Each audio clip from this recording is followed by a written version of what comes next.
y a beaucoup de réponses ici au salon parce que c'est concret, c'est tangible, il y a des objets, il y a des concepts, il y a des façons d'offrir des nouveautés. Je crois que c'est très adapté à la créativité si on pense à des urnes, si on pense à tout ce que les livres aussi qui sont ici peuvent nous inspirer comme titre. Alors, je trouve que c'est vraiment apprivoiser la mort. Et je trouve ça fascinant qu'on n'en ait pas peur dans ce sens-là, comme si on est capable de faire le tour et s'assurer que ça ne nous fera pas mourir, de la connaître mieux, la mort. C'est toujours peut-être les mêmes groupes qui les lisent, hein? C'est-à-dire des personnes qui ont déjà perdu des êtres chers et qui cherchent des réponses.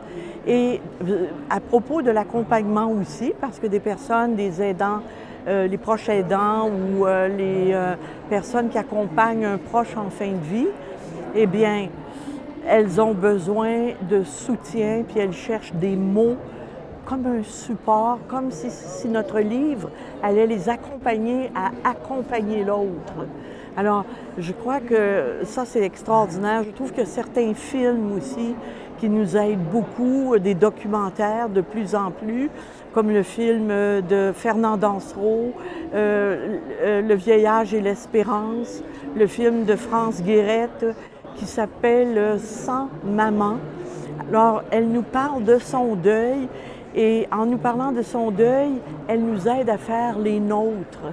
C'est formidable. Alors, ce que l'artiste peut faire pour nous, parce que c'est souvent des artistes qui sont au cœur de présenter le sujet de la mort à des sujets vivants, eh bien, c'est comme ça que finalement on découvre tout ce qui peut se faire.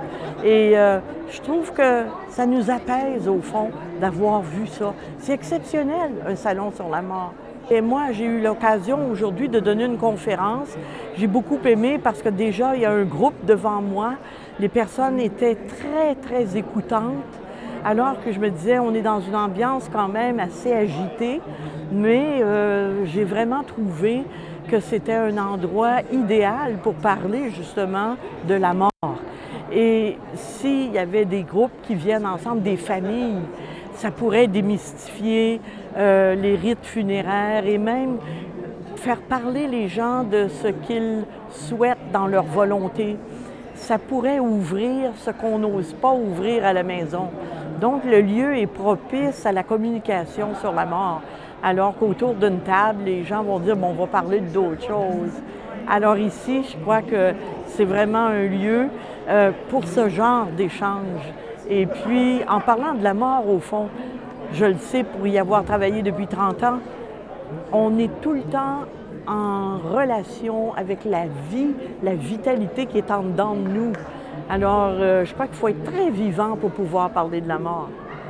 Et c'est pas déprimant, c'est éclairant et ça donne des idées de comment on pourrait préparer la nôtre.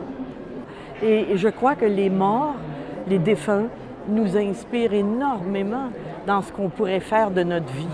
Alors, moi, je trouve que si on vient en famille, on va ouvrir quelque chose d'important, très important. De perdre un être cher, ça nous fait toujours découvrir l'essentiel dans la vie, c'est-à-dire la relation humaine. Et puis, la perte par le deuil, ça nous rend habituellement un peu plus empathiques, même si on l'était déjà. C'est comme si on apprend à porter la souffrance avec les autres. On la partage. On ne se sent pas aussi seul. Alors, de notre deuil unique, on en fait une expérience collective.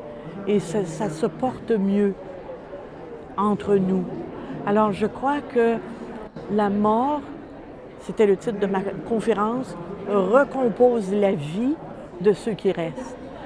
Parce que le mourant nous laisse un héritage affectif quand il le peut, quand il peut verbaliser les derniers mots, puis ça va orienter notre chemin de deuil.